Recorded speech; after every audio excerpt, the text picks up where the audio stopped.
ಕಾಂಗ್ರೆಸ್ ಪಕ್ಷದಲ್ಲಿ ಸದ್ಯಕ್ಕಂತೂ ಡಿಸಿಎಂ ಗಲಾಟೆ ನಿಲ್ಲುವಂತ ಲಕ್ಷಣಗಳೇ ಕಾಣಿಸ್ತಾ ಇಲ್ಲ. ಅತ್ತ ಸಚಿವ ರಾಜಣ್ಣ ನೇರವಾಗಿ ಡಿಸಿಎಂ ಬಗ್ಗೆ ಈಗಾಗಲೇ ಖರ್ಗೆ ಅವರು ಏನು ಹೇಳಿದಾರೋ ಅದೇ ಅಂತಿಮ ಅಂತ ಹೇಳ್ತಾನೆ ಡಿಸಿಎಂ ಬಗ್ಗೆ ಯಾರು ಕೂಡ ಆಕ್ಷೇಪ ಅಥವಾ ವಿರೋಧ ವ್ಯಕ್ತಪಡಿಸ್ತಾ ಇಲ್ಲ. ಎಲ್ಲ ಶಾಸಕರು ಸುಮ್ಮನಿದ್ದಾರೆ.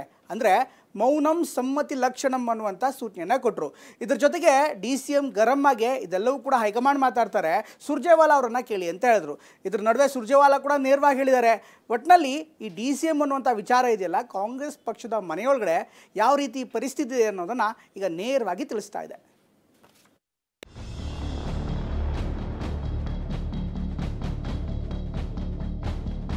ಯಾರು ವಿರೋಧ ಮಾಡಿಲ್ಲ ಅಂದ್ಮೇಲೆ ಎಲ್ಲರೂ ಪರ ಇದ್ದಾರೆ ಅಂತ ತಿಳ್ಕೋಬೇಕು.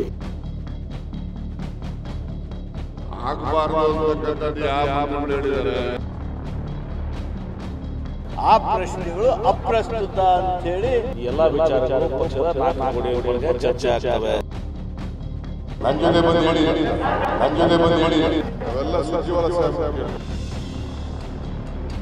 These are all filmy things. ಬಿಸಿ ಬಿಸಿ ಕೆಂಡದ ರಾಜಕಾರಣದ ಕುಲುಮೆಯಲ್ಲಿ ಹೆಚ್ಚುವರಿ ಡಿಸಿಎಂ ಅನ್ನೋ ಕಬ್ಬಿಣ ಕುದೀತಿದೆ. ಯಾರಿಗೆ ಬರೆ ಯಾರಿಗೆ ಹೊರೆ ಅನ್ನೋ ಕಲ್ಪನೆ ಇಲ್ಲದ ಕುದುರೆ ಓಡ್ತಲೇ ಇದೆ. ಲೋಕಸಭಾ ಚುನಾವಣೆ ಹೊತ್ತಿಗೆ 3 ಜನ ಡಿಸಿಎಂ ನೇಮಕ ಆಗ್ತಾರಾ ಅನ್ನೋ ಚರ್ಚೆ ಶುರುವಾಗಿತ್ತು. ಅಷ್ಟೇ ಅಲ್ಲ, ಈ ಚರ್ಚೆ ಕಾಂಗ್ರೆಸ್ ಪಕ್ಷದಲ್ಲೇ ಆಂತರಿಕ ಜಗಳಕ್ಕೂ ಕಾರಣವಾಗಿದೆ. ಇದರ ಬೆನ್ನಲ್ಲೇ ರಾಷ್ಟ್ರೀಯ ಕಾಂಗ್ರೆಸ್ ಪ್ರಧಾನ ಕಾರ್ಯದರ್ಶಿ ಸುರ್ಜೇವಾಲಾ ತೇಪೆ ಹಚ್ಚೋ ಕೆಲಸ ಮಾಡಿದ್ದಾರೆ. ರಾಜ್ಯದಲ್ಲಿ ಹೆಚ್ಚುವರಿ ಡಿಸಿಎಂ ನೇಮಕ ವಿಚಾರ ಇಂದು ನೆನ್ನೆಯದಲ್ಲ. ಸರ್ಕಾರ ಅಧಿಕಾರಕ್ಕೆ ಬಂದ ದಿನದಿಂದಲೂ ಕೂಡ ಈ ಕೂಗಿದೆ. ಅಷ್ಟೇ ಅಲ್ಲ, ಕಳೆದ ಕೆಲ ದಿನಗಳ ಹಿಂದೆಯಿಂದಲೂ ಕೂಡ ಕೆಲವು ಸಚಿವರು ಬಹಿರಂಗ ಹೇಳಿಕೆಗಳನ್ನು ಕೊಡೋ ಮೂಲಕ ಮತ್ತೆ ಡಿಸಿಎಂ ಕೂಗಿಗೆ ಕಾವು ಕೊಟ್ಟಿದ್ದಾರೆ. ಈ ಸಂಬಂಧ ಸುರ್ಜೇವಾಲಾ ಸಚಿವರ ಜೊತೆ ಮೀಟಿಂಗ್ ಮಾಡಿದ ಬಳಿಕ ಸಿಎಂ ಹಾಗೂ ಡಿಸಿಎಂ ಜೊತೆ ಸಭೆ ಮಾಡಿದ್ರು. ಜೊತೆಗೆ ಶಾಸಕರು ಮುಖಂಡರ ಜೊತೆಗೂ ಸಭೆ ಮಾಡಿದ್ರು.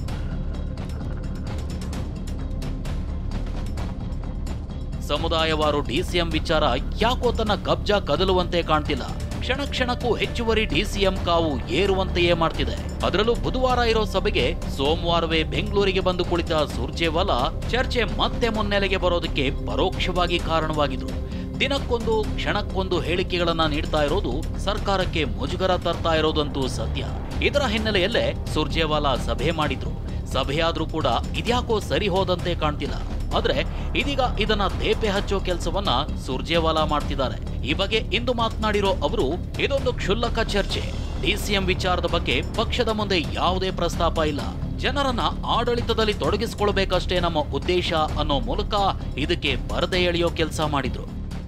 I think these are all filmy things that you are discussing. We are discussing substantial thing. I think this Pradesh executive will be known for ensuring people's participation in Karnataka's governance. This is a push for grassroots governance and participation of ordinary people from all walks of life in every assembly constituency. Surjewala ಅಷ್ಟೇ ಅಲ್ಲ, ಸ್ವತಃ AICC ಅಧ್ಯಕ್ಷ ಮಲ್ಲಿಕಾರ್ಜುನ ಖರ್ಗೆ ಅವರೇ ಎಚ್ಚರಿಕೆ ನೀಡಿದ್ರು. ಎಚ್ಚರಿಕೆ ನಂತರವೂ ಸಚಿವ ರಾಜಣ್ಣ ಡಿಸಿಎಂ ಬೇಕೇ ಬೇಕು ಅನ್ನೋ ಪಟ್ಟು ಹಿಡಿದಿದ್ದಾರೆ.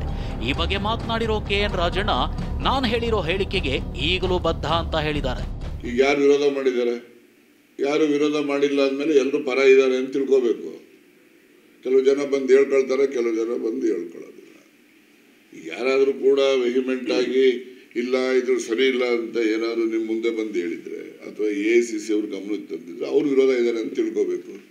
ಇನ್ನು ಯಾರೆಲ್ಲ ವಿರೋಧ ಇಲ್ಲದೆ ಸುಮ್ಮನೆ ಇದ್ದಾರೆ ಅವರೆಲ್ಲ ಸೈಲೆನ್ಸ್ ಇಸ್ ಆಫ್ ಕನ್ಸೆಂಟ್ ಅಲ್ವಾ. ಆಗಬಾರ್ದು ಅಂತಕ್ಕಂಥದ್ದು ಯಾವ ಮಂತ್ರಿಗಳು ಹೇಳಿದ್ದಾರೆ, ಯಾರನ್ನ ಹೇಳಿದಾರ? ಅಲ್ಲಿ ಎಲ್ಲರೂ ಒಪ್ಪದಾಗ ಆಯ್ತಾ ಇಲ್ವಾ? ಸೈಲೆನ್ಸ್ ಇಸ್ ಆಫ್ ಕನ್ಸೆಂಟ್ ಅಲ್ವಾ? ಕೆಲವು ಜನ ಬಾಯಲ್ಲಿ ಹೇಳಿದ್ದಾರೆ, ಕೆಲವು ಜನ ಹೇಳದೇ ಇರ್ಬೋದು. ಆಗಬಾರ್ದು ಅಂತಕ್ಕಂಥದ್ದು ಯಾರಾದರೂ ವ್ಯಕ್ತಪಡಿಸಿದ್ರೆ ಪರ ವಿರೋಧ ಇದೆ ಅಂತಕ್ಕಂಥದ್ದು ಆಗ್ಬೋದು. ಅದನ್ನು ಎಲ್ಲರೂ ಒಪ್ಪಿದ್ದಾರೆ ಅಂತ ನಾನು ಭಾವನೆ ಮಾಡಿದ್ದೆ. ನಿರಂತರವಾಗಿರುತ್ತೆ. ಡಿಸಿಎಂ ಆಯ್ಕೆಯ ವಿಚಾರದಲ್ಲಿ ನೇರ ಪರಿಣಾಮ ಎದುರಿಸಬೇಕಾಗಿರೋದು ಹಾಲಿ ಡಿಸಿಎಂ ಡಿಕೆ ಶಿವಕುಮಾರ್. ಡಿಕೆ ಮುಂದಿನ ದಿನಗಳಲ್ಲಿ ವಿಧಾನಸೌಧದ 3ನೇ ಮಹಡಿಯಲ್ಲಿ ಕೂರಲು ಕನಸು ಕಂಡವರು. ಹೆಚ್ಚುವರಿ ಡಿಸಿಎಂ ಆಯ್ಕೆ ಸುತರಾಂ ಡಿಕೆ ಅವರಿಗೆ ಇಷ್ಟವೂ ಇಲ್ಲ, ಕಷ್ಟವೂ ಹೌದು.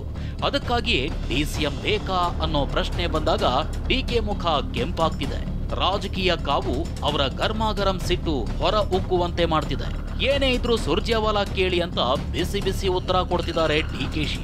ಸರ್, ಕೆಲ ಸಚಿವರು ಸುರ್ಜೇವಾಲಾವನ್ನು ಭೇಟಿ ಮಾಡಿ ಡಿಸಿಎಂ ಮಾಡಲೇಬೇಕು ಲೋಕಸಭೆ ಚುನಾವಣೆ ಮುನ್ನ ಅಂತೇಳಿ ಅವೆಲ್ಲ ಸುರ್ಜೇವಾಲಾ ಸಾಹೇಬ್ರು ಕೇಳಿ ನೋಡಿ. ಯಾರು ನನ್ನ ಜೊತೆ ಬಂದು ಹೇಳಿಲ್ಲಪ್ಪ, ನನ್ನ ಜೊತೆ ಬಂದು ಹೇಳಿಲ್ಲ. ಇತ್ತ ಒಂದಿಷ್ಟು ಸಚಿವರು ಕೂಡ ನಾವು ಯಾರೂ ಈ ಬಗ್ಗೆ ಚರ್ಚೆ ಮಾಡಿಲ್ಲ ಅಂತಿದ್ದಾರೆ. ನಾನು ಆಕಾಂಕ್ಷಿನೂ ಆಗಿಲ್ಲ. ಮಲ್ಲಿಕಾರ್ಜುನ್ ಖರ್ಗೆ ಅವರು ಹೇಳಿಕೆ ಮಾಡಿದ್ದಾರೆ. ಆ ಹೇಳಿಕೆ ಆದಮೇಲೆ ಆ ವಿಷಯ ಕ್ಲೋಸ್ ಆಯಿತು ಅಂತ. ಯಾರು ಮಾತಾಡಬಾರ್ದು ಅಂತ ಸೂಚನೆ ಕೊಟ್ಟವರು ಸರ್ ಎಐಸಿಸಿ. ಈಗ ಯಾರು ಮಾತಾಡಬಾರ್ದು ಅಂತ ಸೂಚನೆ ಕೊಟ್ಟಿಲ್ಲ. DCM ಹುದ್ದೆಗಳ ಬಗ್ಗೆ ತಾವೇನು ಪ್ರಶ್ನೆ ಕೇಳ್ತಾ ಇದ್ದೀರಿ, ಆ ಪ್ರಶ್ನೆಗಳು ಅಪ್ರಸ್ತುತ ಅಂಥೇಳಿ ಆ ಭಾವದಲ್ಲಿ ಅವರು ಮಾತನಾಡಿದ್ದಾರೆ. ನೋಡಿ, ಚರ್ಚೆ ಯಾರು ಮಾಡ್ತಾ ಇಲ್ಲ. ಈಗ ನಮ್ಮ ಏನೇ ಇದ್ರೂ ಕೂಡ ನಾವು ಮೊದಲಾದ್ರೆ ಹೇಳುವಂಥದ್ದು ಈ ಎಲ್ಲ ವಿಚಾರಗಳು ಪಕ್ಷದ 4 ಗೋಡೆ ಒಳಗೆ ಚರ್ಚೆ ಆಗ್ತವೆ. DCM ಮಾಡಲೇಬೇಕು ಅನ್ನೋ ಪಟ್ಟನ್ನ ಸಚಿವರುಗಳು ಬಿಡೋ ಹಂಗ್ ಕಾಣ್ತಿಲ್ಲ. ಇದರ ಮಧ್ಯೆ ಡಿಕೆಶಿ ನಡೆ ಹೇಗಿರುತ್ತೆ, ಏನಿರುತ್ತೆ ಅನ್ನೋದು ಮುಂದಿನ ಚದುರಂಗದಾಟ. ಹೀಗಾಗಿ ಲೋಕಸಭಾ ಚುನಾವಣೆಗೆ ಇದರ ಎಫೆಕ್ಟ್ ತಟ್ಟದೇ ಇರದು. ಪ್ರಸನ್ನ ಗಾಂವ್ಕರ್, TV9 ಬೆಂಗಳೂರು.